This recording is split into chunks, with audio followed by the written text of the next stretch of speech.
Hi friends, welcome to Warrior Choice Academy. మనము ఇప్పటి వరకు ఏపీ ఎకానమీ లేటెస్ట్ వీడియోస్ 2 చెప్పుకున్నాము. ఈ వీడియో దానికి కొనసాగింపుగా మూడో వీడియో. ఎవరైతే ఫస్ట్ టైం మన యూట్యూబ్ ఛానల్ చూస్తున్నారో మన యూట్యూబ్ ఛానల్ సబ్స్క్రైబ్ చేసుకోండి. మన యూట్యూబ్ ఛానల్లో ఇప్పటి వరకు మోడల్ పేపర్స్ ఎక్స్ప్లెనేషన్ వీడియోస్ మరియు ఇండియన్ ఎకానమీకి సంబంధించి ఎకానమీ వీడియోలు మన యూట్యూబ్ ఛానల్ అప్లోడ్ చేశాము. ఇప్పుడు మనము గత 2 వీడియోలు ఏపీ ఎకానమీకి సంబంధించిన అంశాలు ఏవైతే లేటెస్ట్గా ఉన్నాయో ఆ అంశాలు చెప్తున్నాం మనము మన యూట్యూబ్ ఛానల్లో. అదేవిధంగా రాబోయే 2-3 రోజుల్లో ఏపీపీఎస్సి గ్రూప్ 2 మెయిన్స్ పేపర్ 1 మరియు paper 2 top 20 expected model papers మార్కెట్లోకి విడుదల కాబోతున్నాయి. మరొక 2-3 రోజుల్లో ఈ 2 బుక్స్ హైదరాబాద్లో మరియు ఆంధ్రప్రదేశ్లోని అన్ని ప్రముఖ బుక్ స్టాల్స్ అందుబాటులో ఉన్నాయి. ఈ బుక్స్ యొక్క ప్రత్యేకత ఏంటంటే మనకి up to date exam orientation base చేసుకొని కరెంట్ ఇష్యూస్ తోటి మనము ఈ మోడల్ పేపర్స్ అనేవి తయారు చేయడం జరిగింది.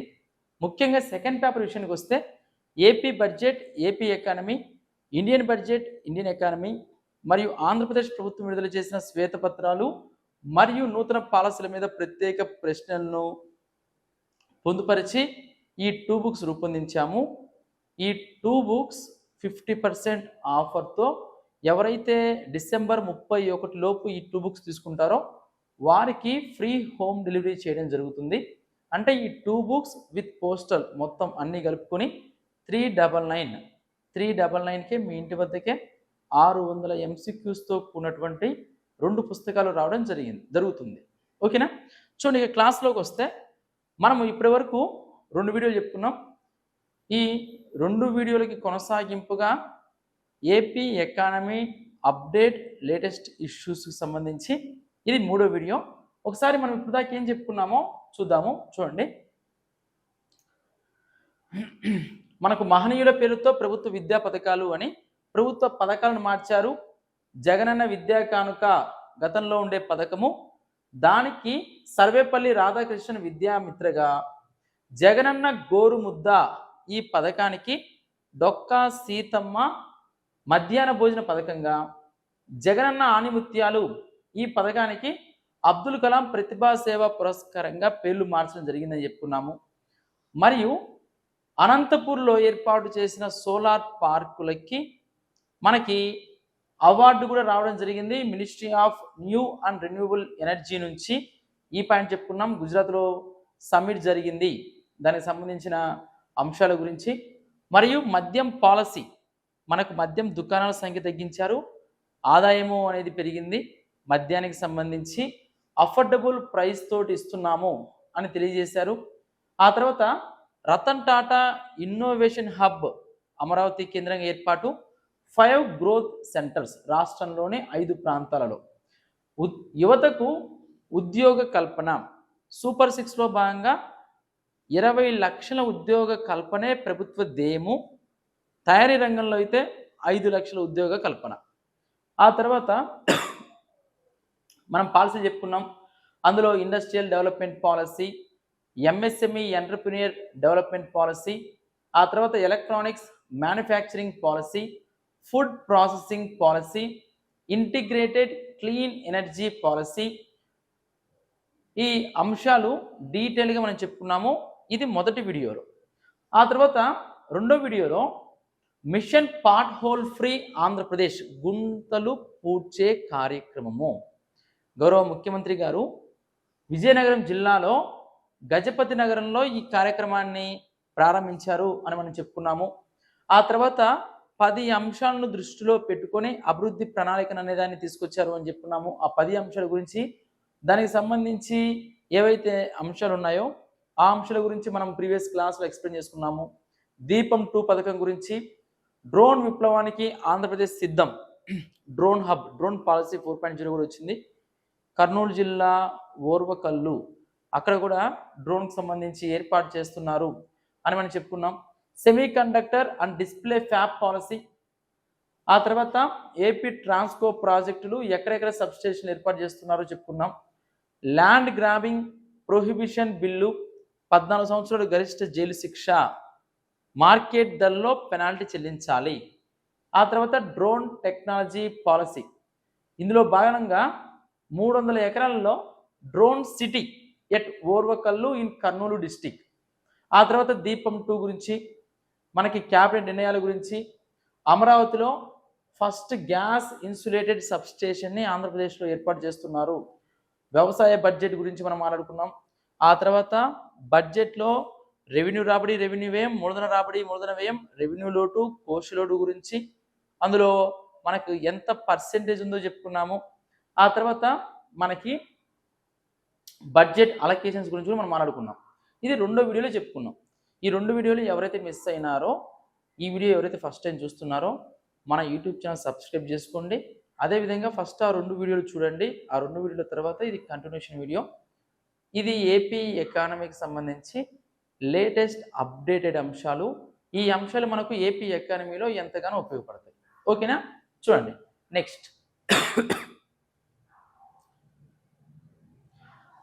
Tata power mulling to invest 40,000 crores in AP. Tata group, మనకు టాటా పవర్ వాళ్ళు ఆంధ్రప్రదేశ్ రాష్ట్రంలో 40,000 కోట్ల రూపాయల పెట్టుబడులు పెట్టనున్నారు. అందులో భాగంగా executive chairman of Tata companies N Chandrasekaran, ఇదిగోండి Chandrasekaran garu met CM Nara Chandrababu Naidu. Tata power is evaluating over 5 gigawatts in solar and wind projects. సౌర మరియు విద్యుత్ ప్రాజెక్టుల్లో 5 గిగావాట్ల ఉత్పాదన లక్ష్యంగా విత్ 40,000 crore ఇన్వెస్ట్మెంట్. విద్యుత్లో భాగంగా శక్తి వనరులు, మనకు పునరుత్పాదక శక్తి వనరుల వాటా పెంచాలి, కర్బన ఉద్గారాలు తగ్గించాలి. అందులో నెట్ జీరో విషయానికి వస్తే మనం ఆల్రెడీ చెప్పుకున్నాం. ఐక్యరాజ్య సమితి ఏమో 2050 నాటికి నెట్ జీరో ఉద్గారాలు సాధించాలని చెప్పారు. భారతదేశం 2070 నాటికి, ఆంధ్రప్రదేశ్ 2047 నాటికి నెట్ జీరో ఉద్గారాలు సాధిస్తామని చెప్పారు. ఇందులో భాగంగా పునరుత్పాదక శక్తి వనరుల వాటా పెంచాలి.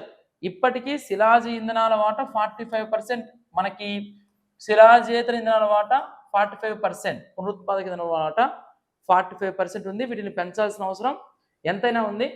అందుకని ఆంధ్రప్రదేశ్ రాష్ట్రంలో టాటా గ్రూప్ వాళ్ళు ఒక 5 గిగావాట్ల ఉత్పత్తి లక్ష్యంగా సోలార్ అండ్ విండ్ 40,000 కోట్ల రూపాయల పెట్టుబడితో TCS establishing a new IT development centre in Visakhapatnam. చూడండి, రతన్ టాటా ఇన్నోవేషన్ సెంటర్ వచ్చేసి అమరావతి. టీసీఎస్కి సంబంధించినటువంటి ఐటీ డెవలప్మెంట్ సెంటర్ ఎక్కడ ఏర్పాటు చేస్తామని చెప్పారు వీళ్ళు అంటే Visakhapatnam. With a potential for up to 10,000 jobs, 10,000 ఉద్యోగాల కల్పన లక్ష్యంగా. Indian hotels is exploring setting up another 20 hotels across the state with a large convention centre. 20 హోటళ్లను లార్జ్ కన్వెన్షన్ సెంటర్లతోటి విస్తరిస్తాము అని టాటా గ్రూప్ వాళ్ళు తెలియజేశారు. ఇందులో మనకి exam point of view important ఏంటి, 5 గిగావాట్ల సోలార్ మరియు పవన విద్యుత్ ప్రాజెక్టులను వాళ్ళు ఏర్పాటు చేస్తాము. ఎవరు? టాటా గ్రూప్ వాళ్ళు. అదేవిధంగా ఐటీ డెవలప్మెంట్ సెంటర్ ఎక్కడ ఏర్పాటు చేస్తామని చెప్పారు? విశాఖపట్నంలో. Next, first meeting of task force on economic development held. చూడండి, ఎకనామిక్ డెవలప్మెంట్ మీద ఒక టాస్క్ ఫోర్స్ ఏర్పాటు చేశారు ముఖ్యమంత్రి గారి నాయకత్వంలో. ఏ విధంగా ముందుకెళ్తే ఆంధ్రప్రదేశ్ రాష్ట్రం అభివృద్ధి పదంలో ముందుకెళ్తుంది, పారిశ్రామికంగా రాష్ట్రం వెనకబడి ఉంది కాబట్టి ఇంకా ముందుకు తీసుకెళ్లాలంటే ఏం చేయాలి అని ఎకనామిక్ టాస్క్ ఫోర్స్ ఉదాహరణ ఏర్పాటు చేశారు.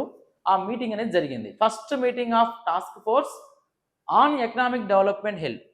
ఎకనామిక్ డెవలప్మెంట్ మీద ఏర్పాటు చేసిన టాస్క్ ఫోర్స్ యొక్క మొదటి సమావేశం నిర్వహించారు. CM chaired the task force on economic development for Swarnandhra Pradesh 2047, Swarnandhra Pradesh 2047 సాధించడానికి. Tata companies executive chairman N Chandrasekaran attended. ఇదిగోండి, చంద్రశేఖరన్ గారు అటెండ్ అయ్యారని చెప్పారు. Task force unites industry giants to help shape a visionary blueprint of AP's future. అంటే రాష్ట్రము భవిష్యత్తులో ఎలాంటి ప్రగతి సాధించాలి, ఎలాంటి లక్ష్యాలు పెట్టుకోవాలి, ఏ విధంగా అభివృద్ధి పథంలో ముందుకెళ్ళాలి అనే దానికి ఇది కృషి చేస్తుంది. Task force identified several key priorities across various sectors. అనేక రంగాలలో కీలకమైన రంగాలను గుర్తించడం జరిగింది. AP will attract new investments to drive sustainable growth by 2040 and 2047. AP will lay the foundation for long term prosperity. దీర్ఘకాలిక లక్ష్యాలతో లాంగ్ టర్మ్ ప్రాస్పరిటీ తోటి ప్రభుత్వం ముందుకెళ్తుంది అనేసి మనకి ఇక్కడ ఇందులో ఉన్న అంశాన్ని తెలియజేశారు. ఆ తర్వాత ఇది కూడా మనకు చాలా చాలా ఇంపార్టెంట్ పాయింట్. ఆంధ్రప్రదేశ్ రాష్ట్రంలో 65,000 కోట్ల పెట్టుబడులు రిలయన్స్ ఇండస్ట్రీ వారు పెట్టడానికి వచ్చారు. ముఖ్యంగా ఇవి కూడా పునరుత్పాదక ఇంధన వనరుల్లో భాగము. 500 కంప్రెస్డ్ బయోగ్యాస్ ప్లాంట్స్ ఏవైతే ఉన్నాయో అవి ఏర్పాటు చేస్తామని చెప్పారు. ఎందుకంటే ఇది గత ప్రభుత్వ టైంలోనే శంకుస్థాపన చేశారు. అయినా కానీ ఇప్పుడు దీని గురించి మనకు చూడండి ఒకసారి.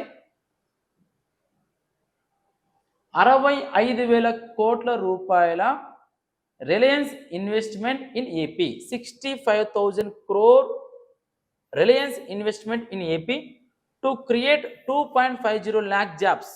2.50 లక్షల ప్రత్యక్ష పరోక్ష ఉద్యోగాల కల్పనే ధ్యేయంగా 65,000 కోట్ల పెట్టుబడులు మన ఆంధ్రప్రదేశ్ రాష్ట్రంలో ఎవరు పెడుతున్నారు? రిలయన్స్ వాళ్ళు. Reliance Industries Limited entered into an MOU with AP government. AP గవర్నమెంట్తో ఆంధ్రప్రదేశ్ ప్రభుత్వంతో ఎంఓయూ కుదుర్చుకున్నారు. Reliance Industries Limited will set up 500, ఇది మనకి important, 500 compressed biogas plants in the state. మనకు కంప్రెస్డ్ బయోగ్యాస్ ప్లాంట్స్ ముఖ్యంగా మనకు సాధారణ రవాణాకి కూడా దీన్ని ఉపయోగిస్తారు. మనకు వ్యర్థ పదార్థాల నుంచి ఇలా పశువుల పేడ ఇలాంటి వాటి నుంచి మనకు బయోగ్యాస్ అనేది ఉత్పత్తి అవుతుంది. పెట్రోల్ డీజిల్ మీద ఎక్కువగా ఆధారపడకుండా కంప్రెస్డ్ బయోగ్యాస్ ప్లాంట్స్ రాష్ట్రంలో ఏర్పాటు చేయడం వల్ల ముఖ్యంగా కర్బన ఉద్గారాలు తగ్గించవచ్చును, ప్రజల మీద భారం తగ్గించవచ్చును, సుస్థిరాభివృద్ధి లక్ష్యాలు సాధించవచ్చు, క్లైమేట్ చేంజ్ని నివారించవచ్చు. To create employment for around 2,50,000 people it will invest 60,000 crore rupees, 65,000 కోట్ల రూపాయలు. ఓకేనా? నెక్స్ట్ ఇది కూడా మనకి ఇంపార్టెంట్ పాయింట్. ఏది మనం బడ్జెట్లో చెప్పుకున్నాం కదా, మనము ప్రీవియస్ క్లాస్లో 2,94,427 కోట్లు అని. అందులో మూలధన వ్యయం ఎంత చెప్పుకున్నాము? 32,712 కోట్లు. మనకు మూలధన వ్యయం అనేది అత్యంత కీలకం. ఎందుకని? మూలధన వ్యయం ద్వారానే అభివృద్ధి ప్రాజెక్టులు చేపడతారు. మూలధన వ్యయం చేస్తున్నారు అంటే అర్థం ఏంటి? నూతన ప్రాజెక్టులు, అభివృద్ధి ప్రాజెక్టులు, ఆస్తుల కల్పన, మౌలిక సదుపాయాలు కల్పించడం, ఇలాంటి వాటికి చేసే ఖర్చే మూలధన వ్యయం. మూలధన వ్యయం 5 రెట్లు పెంపు, 32,712 కోట్లు. ఆర్థిక అభివృద్ధికి పునాది మౌలిక వసతులు. ఎప్పుడైనా మౌలిక వస్తువులు బలంగా ఉంటేనే ఒక దేశం, ఒక ప్రాంతం, ఒక రాష్ట్రం అభివృద్ధి పదంలో ముందుకెళ్తుంది. ఆర్థిక అభివృద్ధి ఉద్యోగాలను సృష్టిస్తుంది. ఉద్యోగాలు, ఉపాధి ప్రజల జీవన నాణ్యతను పెంచుతుంది. పెట్టుబడి పెంపు ప్రగతిని కూడా పెంచుతుంది. ఇక్కడ మూలధన వ్యయం మనం గతంతో పోల్చుకుంటే 5 times పెరిగింది అని ఇచ్చారు. తర్వాత ఇరిగేషన్ ప్రాజెక్టులు, ఇది కూడా మనకి ఇంపార్టెంట్. మన రాష్ట్రము 2014-19 మధ్యలో అధికారంలో ఉన్నప్పుడు కూడా ప్రాధాన్యత దృష్ట్యా ప్రాజెక్టులకు నిధుల కేటాయించారు. ఇప్పుడు అధికారంలోకి వచ్చిన తర్వాత ప్రస్తుత కూటమి ప్రభుత్వం ప్రవేశపెట్టిన తొలి పూర్తిస్థాయి బడ్జెట్లో కూడా సాగునీటి పారుదల ప్రాజెక్టులకు కేటాయింపులు విపరీతంగా పెంచి దాదాపు 13,605 కోట్ల రూపాయలు, 13,605 crores, 13,605 కోట్లు. ఇది ఎంత శాతం గతంతో పోల్చుకుంటే వృద్ధి అంటే 245.44% పెంచారు, 245.44. నీరు అవసరం, ఒకవైపు వ్యవసాయ ఉత్పత్తికి అవసరము, పరిశ్రమలకు అవసరము, ప్రజల తానుడికి అవసరం. వ్యవసాయ రాష్ట్రంలో గ్రామీణాభివృద్ధికి నీరే ఆధారం.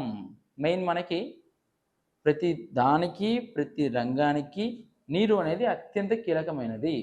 అందుకే ఇరిగేషన్ ప్రాజెక్టులకి ప్రస్తుత ప్రభుత్వము ప్రాధాన్యత ఇచ్చి 13,605 కోట్ల రూపాయలు కేటాయించింది. వాట్సాప్ ద్వారా ధాన్యం అమ్మకం, ఇది కొత్త తీసుకొచ్చారు. ఏంటి అంటే ఒక వాట్సాప్ నెంబర్ ఇచ్చారు, రైతు ఆ నెంబర్కి హాయ్ అని మెసేజ్ పెడితే మనకి ఏఐ ఆర్టిఫిషియల్ ఇంటెలిజెన్స్ ద్వారా వాళ్ళకి ఏ కేంద్రాలకు వాళ్ళు వెళ్ళడము, ఏ కేంద్రాలలో ఏ టైంలో 3 ఆప్షన్లు ఇస్తారు, ఏ కేంద్రాలకు వెళ్ళాలి రైతుని సెలెక్ట్ చేసుకోవాలి, ఏ ధాన్యం అమ్ముతారు, ఎంత పరిమాణంలో అమ్ముతారు, ఏ టైం, ఇవన్నీ సెట్ చేసుకోవడం వల్ల రైతు మన కొనుగోలు కేంద్రం దగ్గరికి వెళ్ళి వెయిట్ చేయాల్సిన అవసరం లేకుండా ఒక స్లాట్ బుక్ చేసుకున్నట్లు ఉంటుంది. దీనివల్ల రైతు సమయం ఎంతగానో ఆధారపడుతుంది. మనకు ఈజ్ ఆఫ్ డూయింగ్ బిజినెస్ లాగే ఈజ్ ఆఫ్ డూయింగ్ ఫార్మింగ్ ఇలాంటి విధానం తీసుకొచ్చినటువంటి ప్రభుత్వము ప్రస్తుత ప్రభుత్వం. మనకి పౌర సరఫరాల శాఖ మంత్రి నాదెండ్ల మనోహర్ గారు. ఓకేనా, చూడండి. వాట్సాప్ ద్వారా ధాన్యం అమ్మకం, అందుబాటులోకి కొత్త సాంకేతికత. మొబైల్ ద్వారా ధాన్యం అమ్మకానికి కూపన్, హాయ్ అని మెసేజ్ చేసిన వెంటనే ధాన్యం అమ్మకాల షెడ్యూల్ అనేది వస్తుంది. వాట్సాప్ నంబర్ 7337359375 7337359375 అది వాట్సాప్ నంబర్. చూడండి. ఏపీ అసెంబ్లీ 7 కీలక బిల్లులకు ఆమోదం తెలిపింది. ఆ అసెంబ్లీలో ఏపీ పంచాయతీరాజ్ సవరణ బిల్లు, ఏపీ మున్సిపల్ సవరణ బిల్లు, అదే మనకు గతంలో 2 కంటే ఎక్కువ పిల్లలు ఉంటే పంచాయతీల్లో మున్సిపాలిటీల్లో పోటీ చేయడానికి అనర్హులు. ఇప్పుడు ఆ నిబంధన తొలగించారు. ఆ తర్వాత స్థానిక సంస్థల ఎన్నికల్లో పోటీకి నిబంధనల మార్పు, ఎంతమంది పిల్లలున్నా స్థానిక సంస్థల ఎన్నికల్లో పోటీకి అవకాశం కల్పిస్తూ సవరించారు. గతంలో 2 కంటే ఎక్కువ మంది పిల్లలు ఉంటే పోటీ చేయడానికి అనర్హులు. జనాభాను నియంత్రించడం కోసం ఈ విధానం తీసుకొచ్చారు.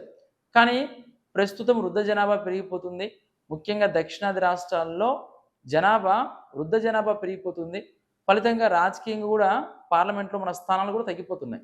అది సమస్య వస్తుంది.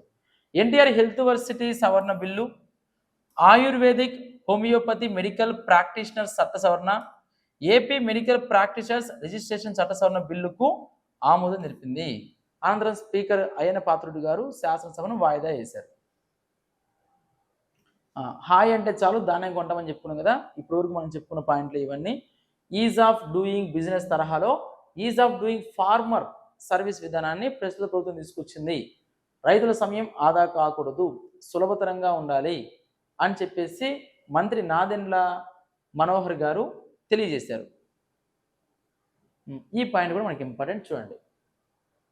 ఇంధన శాఖ పెట్టుబడులు ఆమోదించిన SIPC state investment promotion committee ఇంధన శాఖ పెట్టుబడులను SIPC ఆమోదించింది.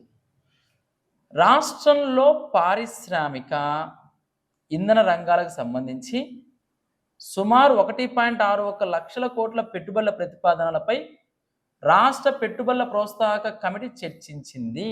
ఎంతంట? 1.61 లక్షల కోట్ల రూపాయలు. 1.61 లక్షల కోట్లు. దేంట్లో? పారిశ్రామిక రంగంలో, ఇంధన రంగంలో. కమిటీ చైర్మన్, మరి SPIC కమిటీ చైర్మన్ ఎవరంటే మన CS చీఫ్ సెక్రటరీ గారు Nirav Kumar Prasad. SIPC state investment promotion committee chairman మన CS గారు నీరవ్ కుమార్ ప్రసాద్. కమిటీ చైర్మన్ ప్రభుత్వ ప్రధాన కార్యదర్శి నీరవ్ కుమార్ ప్రసాద్ నేతృత్వంలో శనివారం సమావేశమై ఇంధన శాఖ పెట్టుబడులను ఆమోదించింది. ఇంధన పారిశ్రామిక రంగంలో. అందులో చూడండి, కర్నూలు నంద్యాల జిల్లాల పరిధిలో కర్నూలు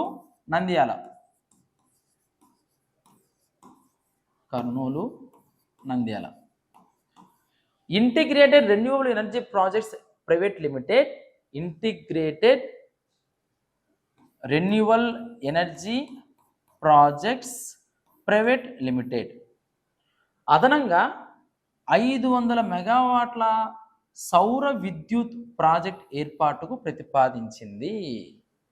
ఇక్కడ కర్నూలులో, నంద్యాలలో. ఎవరు? Integrated renewable energy projects private limited వాళ్ళు. అదనంగా ఎన్ని మెగావాట్లు?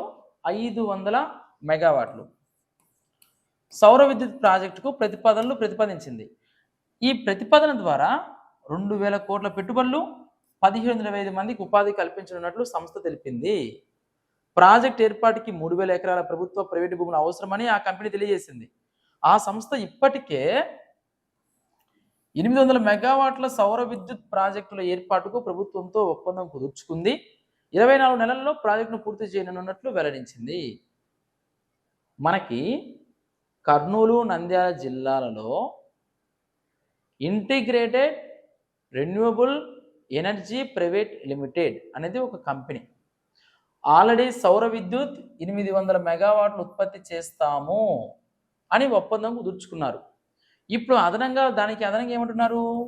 మరొక 500 మెగావాట్లను మేము సౌర విద్యుత్ ఉత్పత్తి చేస్తాము అని ప్రతిపాదనలు పంపడం జరిగింది. Aastha green energy ventures India private limited, ఇది కూడా ఒక సంస్థ. ఇదొక సంస్థ. Aastha green energy ventures,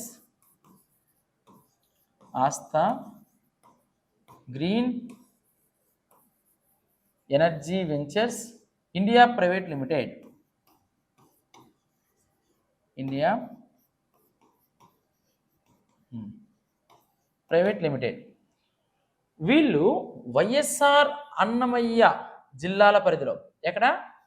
YSR మరియు అన్నమయ్య, కర్నూలు, నంద్యాలలో అయితే integrated renewable energy private limited, Kurnool, Nandyal.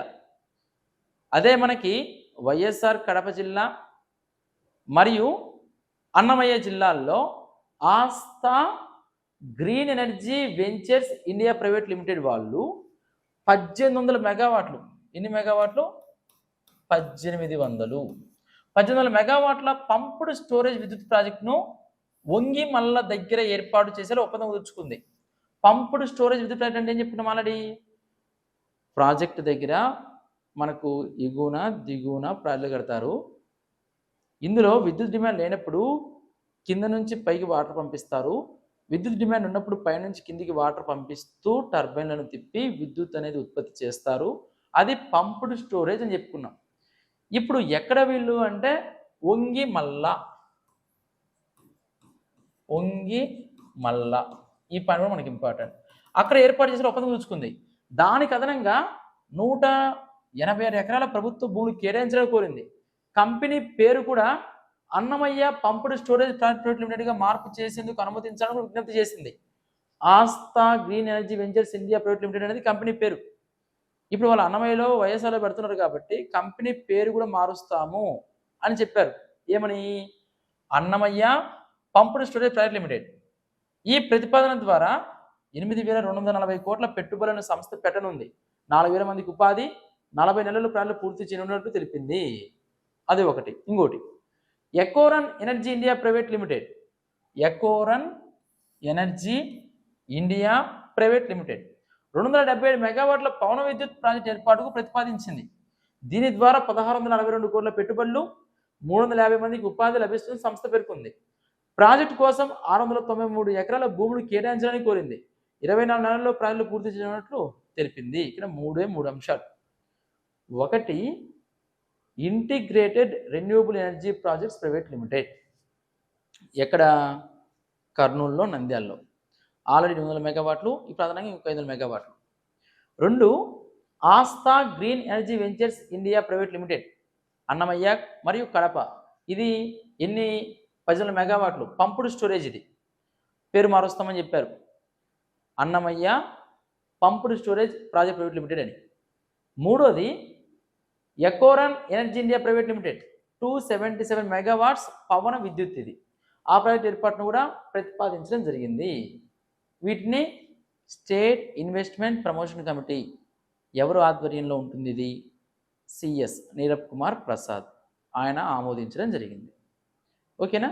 Next, వృద్ధిల్లుతుంది అంటే అర్థం ఏంటి? మనము దక్షిణ భారతదేశంలో జనాభా నియంత్రణ చేస్తూ వచ్చాం కదా, కాబట్టి వృద్ధ జనాభా ఎక్కువగా పెరిగిపోతున్నారు.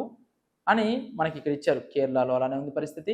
ఏపీలో, తెలంగాణలో, తమిళనాడులో వృద్ధ జనాభా ఎక్కువగా పెరిగిపోతున్నారు. చూడండి, ఏపీ, కేరళ, తమిళనాడు, పంజాబ్లో కూడా వృద్ధులు పెరుగుతున్నారు. ఏపీలో 2011లో 50 లక్షల మంది వృద్ధులు ఉంటే ఇప్పుడు 70 లక్షలు ఉన్నారంట. ఏపీలో వృద్ధులు 70 లక్షలు. దక్షిణాది రాష్ట్రాల్లో మొత్తం జనాభా వృద్ధి తగ్గుతుంది. పలు రాష్ట్రాల్లో జనాభా పెరుగుదల మీద ఎస్బీఐ రీసెర్చ్ వాళ్ళు ఈ నివేదిక ఎవరిచ్చారు? ఎస్బీఐ రీసెర్చ్ వాళ్ళు. ఓకేనా? ఉత్తరాది రాష్ట్రాల్లో మాత్రము జనాభా వృద్ధి 27% 2011లో ఉంటే ఇప్పుడు పెరిగింది 2024లో 29%. ఉత్తరాది రాష్ట్రాల్లో జనాభా పెరుగుతుంది. మన ఏపీ విషయానికి వస్తే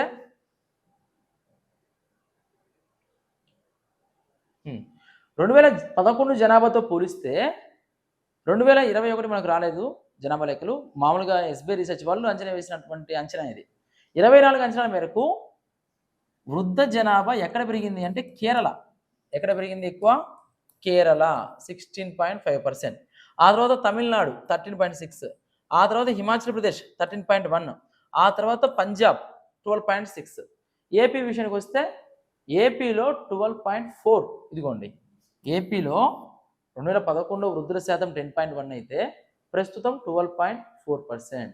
12.4% అంటే వృద్ధ జనాభా పెరిగిపోతుందని ఇచ్చారు.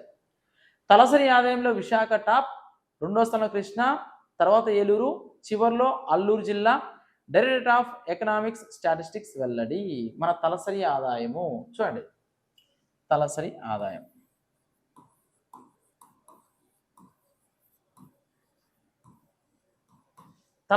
విషయానికి వస్తే ఆంధ్రప్రదేశ్ రాష్ట్రంలో స్థిర ధరల్లో తలసరి ఆదాయం ఎంత ఉంది మరియు ప్రస్తుత ధరలో తలసరి ఆదాయం ఎంత ఉంది?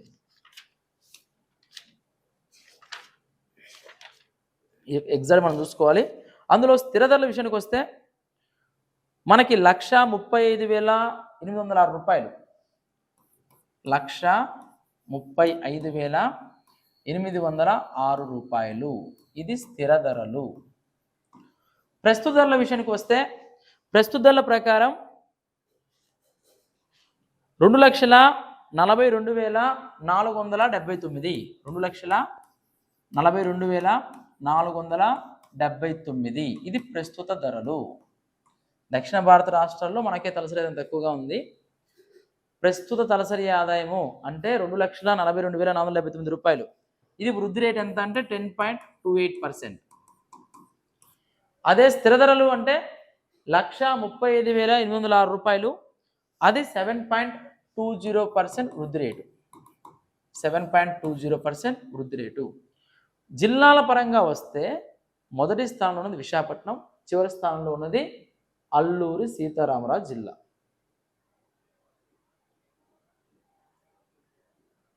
ఓకేనా? ఇవి మనకు వీటికి సంబంధించిన అంశాలు. నెక్స్ట్ క్లాస్లో రిమైనింగ్ అంశాల గురించి మనము క్లారిటీగా చెప్పుకుందాం. Thank you very much.